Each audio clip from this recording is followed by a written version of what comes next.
강의사는 증시 각도기. 안녕하세요. 증시 각도 TV 시청자 여러분, 투자자 여러분, 그리고 도기마을 여러분, 10만 금융전사 여러분 모두 반갑습니다. 12월 5일 금요일 한국 마감으로 찾아뵙게 된 각도기 박사님입니다. 일주일간 고생 많으셨습니다. 그리고 눈 오는 날 또 추가적으로 고생하신 분들도 있을 것 같은데요. 주말에는 고생시킨 눈을 한번 즐기면서 잘 보내시면 어떨까 싶습니다. 자, 시황하기에 앞서 안내 말씀 하나 드리고 넘어가도록 하겠습니다. 저녁 마감에서 제대로 말씀을 못 드려서요. 저희 매트릭스 투자자문에서는 현재 한국투자증권 전국망 지점에서 계약을 하고 있고요. 그리고 또 하나 NH 투자증권 광화문 금융센터에서 계약을 하고 있는데 저희가 이제 기술적인 문제로 인해서 저희 캐퍼로는 현재 더 이상 감당할 수가 없는 상황까지 고객들이 몰리셔가지고 NH 투자증권 광화문 금융센터에서는 다음 주 금요일까지만 고객을 받게 됩니다. 아무래도 이제 그 허들이 좀 낮다 보니까 5천만 원 허들이다 보니까 많은 분들이 이제 함께 해주셨는데요. 저희가 여기서 더 받으면 기존 고객분들의 자산 관리가 저희가 생각하는 것처럼 딱딱 맞아 떨어지지 않을 수가 있어가지고 왜냐하면 저희가 이제 수기로 해야 되는 부분들이 좀 있다 보니까 그 조금 그 시간이 많이 걸리는 부분들이 있습니다. 그래서 그 다음 주 그 수목금까지만 NH투자증권에서 고객을 받고 더 이상 일단 그 기술적 문제가 해결되기 전까지는 이제 그 N2하고는 조금 이따가 나중에 하겠다라는 말씀드립니다.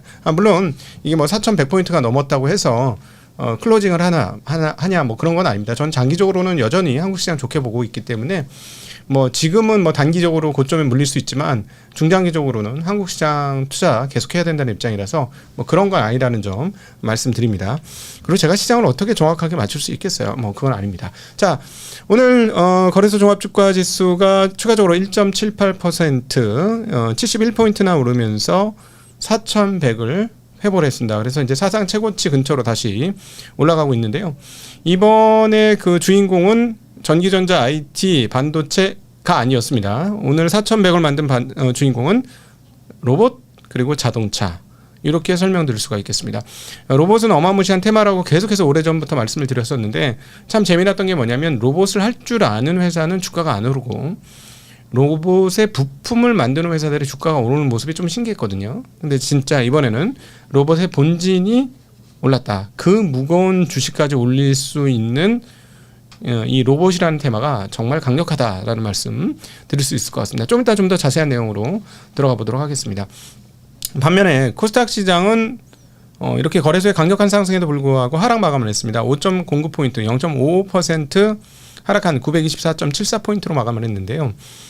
시간이 갈수록 코스닥은 분위기가 좋지 않았고요. 그다음에 코스피는 오늘 종가가 사상 고점, 당일날 최고점으로 끝나서 굉장히 힘이 세다는 모습을 보여주는 하루가 되었습니다. 코스닥 시장의 약세는 바이오주들의 약세로 인해서 이런 약세가 나타난 건데요. 조금 이따 또 같이 살펴보도록 하겠습니다. 자, 거래소에서는 오늘 599종목이 오르고 278종목이 떨어져서 상승 종목 수의 분위기는 굉장히 좋은 날이었다라고 말씀드릴 수 있겠고, 코스닥에서는 상승 종목 수가 그래도 많아요. 935종목이 오르고 700종목이 떨어졌습니다. 이렇게 이제 상승 종목 수가 많은 이유는 시가총액 상위 종목들이 하락하면서 지수를 떨어뜨렸기 때문이다라고 말씀드릴 수 있겠습니다. 오늘 그 투자 주체별 매매 동향 살펴보면은 오늘 거래소에서 외국인들이 또다시 1조 넘는 순매수를 해주었습니다. 오늘 1조는 과거와 다르게 절반은 전기전자, 절반은 자동차로 집중되는 모습을 보여주었고요. 여기에 추가로 기관도 1조 2천억 원의 순매수를 보여주었는데 기관들도 전기전자와 자동차 쪽으로 매수를 집중하면서 그 지수를 끌어당기는 모습을 보여주었습니다. 반면에 개인들은 상대적으로 카운터파트로 외국인과 기관이 사는 종목들을 팔면서 최근에 낮은 가격에 샀던 것들을 수익 실현하는 모습 확인할 수가 있었습니다. 네, 자. 오늘도 뭐 그 고속버스 터미널 얘기할 거냐? 아니요, 오늘은 안 할 거예요. 천일고속이 다시 반등했고 동해안고속이 동해안고속 상한가를 가긴 했습니다만 근데 저건 있는 것 같아요. 이번에 이 고속버스 터미널 건으로 인해서 자산 가치와 그리고 토지 자산에 대한 환기가 된 거는 좀 맞는 것 같습니다. 분위기가 조금 이상해요. 자, 일단 오늘 가장 눈에 띄는 특징은 건설사, 중소형 건설사들이 폭등을 했다는 점이 가장 눈에 띕니다. 자동차도 눈에 띄지만 이게 사실은 더 눈에 띄어요. 물론 시장의 시가총액 기준으로의 영향력은 크진 않지만, 자, 태영건설 우선주 상한가, 금호건설 우선주 상한가, 난강토건 상한가, 동부건설 우선주 상한가입니다. 그리고 뭐 이것뿐만 아니라 일성건설, 진흥건설, 그리고 조금 이따 좀 다른 계적입니다만 현대건설 등등까지 오늘 엄청나게 건설주들이 강세를 보여주었는데요. 어제 말씀을 드렸습니다마는 그 국토교통부의 제1차관이 바뀌셨어요. 제1차관이 바뀌시면서 빠르게 집을 짓겠다, 공급을 빠르게 하겠다라고 해서 어제 올랐는데 오늘 추가적으로 이 뉴스가 조금 더 퍼지면서 상승을 했다라고 볼 수 있겠습니다. 그래서 건설주만 오른 게 아니라요. 주택 관련 주식들이 다 올랐습니다. 그 대표적인 게 이제 시멘트, 그러니까 비금속, 광물업종, 시멘트 많이 올랐고요. 철강 관련 주식들도 많이 올랐습니다. 아무래도 뭐 철강도 많이 사용이 되니까요. 그래서 동양, 31CNS, 벽산, 성신양이, 아시아시멘트, 대림바스, 성신양이 등등 강세를 치어냈는데요. 저 여기서 조금 다른 이상한 하나를 제가 느꼈어요. 여기에 그토록 많은 1,000억, 2,000억짜리 회사들이 많거든요. 그러니까 즉 시가총액이 크지 않은 기업들이 굉장히 많이 포진되어 있는데 지금 언급되었던 회사들이 대체적으로 몇몇 회사 빼고는 자산 보유가 꽤 많은 회사들입니다. 이 회사들이. 그래서 신기하게도 부동산 관련해서 오르긴 했습니다만 이 자산이 많은 회사들이 움직이기 시작했다는 거예요. 그래서 요거가 다른 트렌드로 만들어질 수 있는지 여부 잘 보셔야 되는데, 자, 배당주도 분리과세 됐죠. 그리고 대주주들이 뭔가 자기의 이익을 위해서 배당을 많이 줄 수 있는 유인이 생겼어요. 그리고 이렇게 1,000억, 2,000억짜리 회사는 30% 적용 안 받습니다. 알고 계시죠? 왜냐하면 30% 적용 받으려면 50억 이상 배당을 받아야 되는데 이런 회사들은 50억 받으려면 진짜 배당을 많이 해줘야 되거든. 예, 진짜 배당을 많이 해줘야 되는데 그 정도까지 할 거냐? 그럼 맞춰서 하지 않을까? 50억 안 받는 범위 내에서 맞출 수도 있지 않을까? 뭐 그런 생각도 한번 해봐요. 안 그래도 그러니까 50억을 안 받으면서 대주주가 25%의 세제 혜택, 세금을 내는 그 수준을 한다면 어떨까? 그 생각을 좀 하긴 했었거든요. 근데 오늘 딱 올라가는 거 보니까 잘하면 그럴 수도 있겠다. 잘하면. 자, 근데 그냥 아직까지는 가정법입니다. 아직까지 확정적으로 보시면 안 되고 저는 그런 마음이 들었더라는 거예요. 그래서 그렇다면 1,000억, 2,000억 아니면 실제로 800억 뭐 이런 회사들도 있어요. 어떻게 될까? 관심 가는 대목이 아닌가 싶습니다. 자, 오늘 그러면 뭐니 해도 그럼에도 불구하고 시장에서 가장 눈에 띄는 것은 자동차. 현대자동차가 무려 하루에 10%가 넘게 상승을 하면서 31만 5천 원 사상 최고치를 찍어 주었습니다. 그래서 30만 원대 시대를 열었다라는 것이죠. 야, 시가총액 현대차 시가총액 얼마인가? 65조 원입니다. 네, 65조 원 역사적 신고가를 찍었고요. 사실은 제가 요번에 자동차주도 올릴 때 좀 신기했던 게 뭐냐면은 아니 진짜 우리나라 로봇 주식도 올라올 때 신기했던 게 보스턴 다이나믹스 지분을 현대차가 꽤 많이 갖고 있는데 얘네는 로봇 주식이라고 인식이 안 되는구나. 물론 뭐 자동차가 주력이니까 그래도 조금 웃긴데? 뭐 이런 생각을 했었는데 오늘 드디어 뒤늦게 무거운 주식이다 보니까 사람들의 주목을 끌었습니다. 그래서 현대차와 현대차 그룹들 많이 올랐고요. 그리고 자동차 부품 관련주들도 굉장히 많이 올랐습니다. 그래서 업종 전체가 뭐 현대차 영역이긴 합니다만 4.2% 올라가면서 굉장히 많은 주식들이 큰 폭의 상승세를 보여주었습니다. 그리고 하나 여러분 기억하셔야 될 게 한국 업종에서 제일 싼 업종은 자동차 업종이에요. 자동차 부품 업종. 이번에 이제 로봇에 휩싸인 애들 빼고요. 그쪽 빼고 나머지는 진짜 왜냐하면 매출 대비 영업이익 마진율이 진짜 작거든요. 그러니까 그리고 또 자동차 뭐 뻔하잖아. 그러니까 성장률 없다 이렇게 생각하니까 진짜 싸요. 여기가 진짜 뭐 자산 가치 대비로든 이익 대비로든 정말 싼 영역인데 어떻게 될지 궁금합니다. 그리고 이제 미국에서는 GM 주가 좋았잖아요. 근데 한국에서는 안 좋았었는데 자 이번에 그 관세가 마무리가 되면서 과연 어떻게 될지 귀추가 주목되는 대목입니다. 자 앞으로 잘 관찰해 보도록 하겠습니다. 자, 삼성전자 오늘 3% 상승 마감을 했습니다. AI에 대한 관련 기대감들이 계속해서 작동을 하고 있습니다. 삼성전자는 구글에 HBM 납품이 된다는 그 뉴스 등의 호재들이 계속해서 이어져 나오고 있고요. D램, 원C 공정 D램에 대해서는 긍정적인 소식들이 과거에 비해서 원B, 원A 막 작년도 헤매고 있을 때에 비해서는 그래도 이번 원C에 대한 기대감들은 상당히 계속 올라가고 있는 것 같습니다. 자, 원C를 잘 만들면 HBM도 잘 만들 수 있고요. 그리고 HBM 잘 만들면 엔비디아에도 납품할 수도 있겠죠. 그래서 그런지 하이닉스에 비해서 최근에는 조금 더 상대적 강세를 나타내고 있다. 물론 하이닉스가 워낙 10월 달에 많이 올랐으니까 이게 그 질은 하이닉스가 더 좋다라는 건 또 명백한 사실이 되겠죠. 그리고 삼성전자와 반도체 일부 올랐을 뿐만 아니라 AI 관련주들이 여전히 강세인데요. 현대일렉, LS일렉 등 전력 관련주도 굉장히 큰 폭으로 강세했습니다. 여기에 또 젠슨왕이 AI 전력 공급을 위해서 원전이 필요하다라는 언급 등을 해가지고 태용이 14% 올랐고, 아까 이제 건설주 중에 현대건설은 좀 다른 계적이다라고 말씀드렸는데, 원전하면 건설주 중에서는 현대건설이 원탑입니다. 그다음 삼성물산이 있고, 대림 대림 쪽은 하고는 있는데 좀 애매하고요. 네. 그래서 현대건설 무려 10%나 오르는 그런 흐름들을 보여주었습니다. 또 그리고 여전히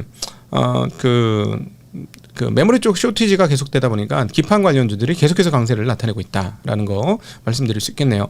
자, 이렇게 거래소는 오늘 상당히 잔치 분위기였습니다. 떨어진 업종이 음식료, 담배, 섬유, 의료, 오락문화, 제약 정도밖에 없었어요.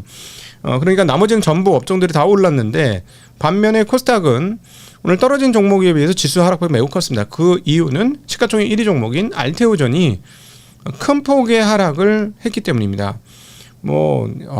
두 자릿수의 하락을 기록을 했는데요.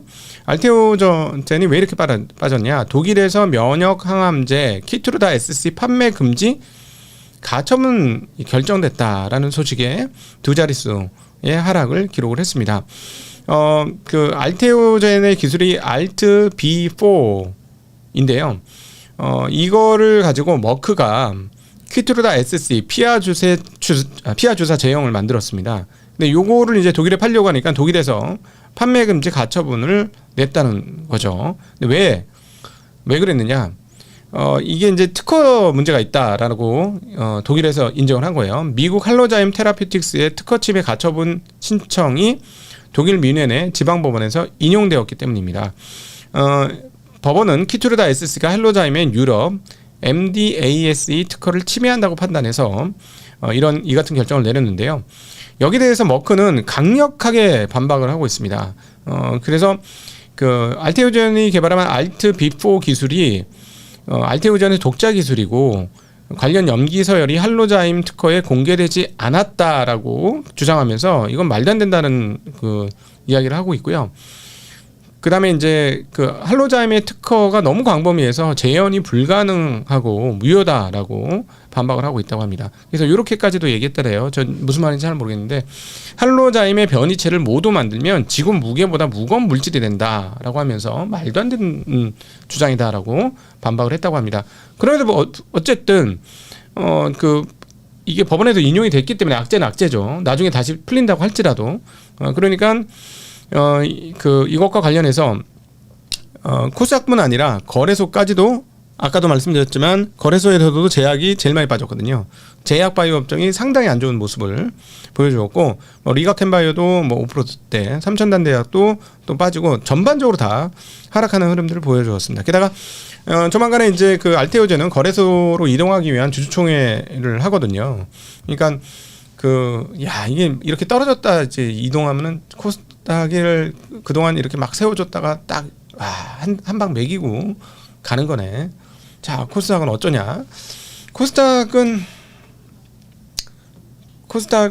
시장 주체가 잘 해야 된다고 저는 생각합니다. 단기적인 주가 상승보다는 장기적으로 사람이 머물 수 있는 시장으로, 나스닥처럼 질 좋은 시장으로 만드는 게 우선이다라는 생각을 다시 한번 해봅니다. 네, 자, 다시 한번 4,100포인트까지 왔습니다. 제가 여러분들에게 드리고 싶은 말은, 상승장은요, 수많은 하락장을 극복해내면서 만들어가는 게 상승장입니다. 그래서 나중에는 어떻게 되냐면요, 하락할 때 사람들이 담대한 마음을 가지게 되죠. 그러면서 하락을 이용합니다. 하락할 때 좋아 이렇게 되거든요. 근데 그게 여러 차례 이어지고 나면 하락에 대해서 좀 마비된 반응을 보이죠. 그러고 나서 진짜 위험이 다가옵니다. 그래서 사람들이 어떤 일이 벌어지냐면 이렇게 올라가죠. 이렇게 올라가다가 고점 찍고 떨어지는데 그냥 떨어지지 않고 떨어지다 반등을 하는데요. 반등이 그 전 고점만큼 못 올라가는 게 이제 하락의 시작인데, 떨어졌을 때 사람들이 엄청 삽니다. 왜냐하면 이때 떨어졌을 때 사니까 다 먹었단 말이죠. 근데 진짜 세게 얻어맞는데도 겁없이 사요. 왜냐하면 이때도 겁없이 사가지고 먹은 사람들이 좀 있으니까. 그리고 반등이 약해서 떨어지기 시작하면 그때부터는 진짜 하락이 시작되는 거죠. 상승장은 의욕에 있었던 사람들을 확신으로 바꿔줍니다. 그리고 확신이 팽창해서 넘쳐나는 그 시점에 스스로의 힘을 이기지 못해서 무너지기 시작하는 게 상승장이죠. 제가 여기 현장에 나와서 보니까 조금 공간은 많이 남았습니다. 그래서 저는 여전히 좋게 보고 모두에 설명드린 대로 한국 시장이 좋을 것이다. 그다지 걱정하지 않아도 된다. 라고 생각은 하고 있고요. 그럼에도 불구하고 지금 의욕하는 마음들이 없어지는 그 시점부터는 서서히 조심하시라 라는 말씀을 드리고 싶습니다. 아직은 멀었습니다만 이제 뭐 제대로 된 하락이 한 번인가 두 번밖에 안 나왔잖아요. 제대로 나왔잖아. 그럼 이제 다시 올라. 오르네. 또 잠깐 또 하락해. 또 올라. 이번처럼 하락해도 또 올라. 그러면 하락이 자연스럽고 당연한 것으로 받아들이기 시작합니다. 그때부터 돈이 막 들어오기 시작하고요. 그러면 주가가 더 빨리 올라가죠. 그러면 주가 오름에 대해서 확신을 얻은 사람이 돈이 더 들어와요. 그래서 막 올라가는데 어느 순간에 되면 많은 사람들이 이미 돈을 넣었어요. 그게 마지막 국면입니다. 아직은 아닌 것이다라고 개인적으로는 생각하고 있습니다. 너무 믿지 마세요. 근데 너무 믿지 마세요.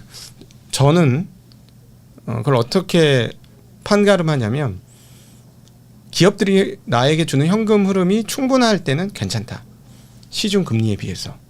시중 금리하고 비교합니다. 자, 나중에 풀 때가 있겠죠. 자, 오늘도 함께 해주셔서 진심으로 감사합니다. 행복한 오후, 저녁, 그리고 행복한 주말 되시길 빌겠습니다. 감사합니다. 안녕.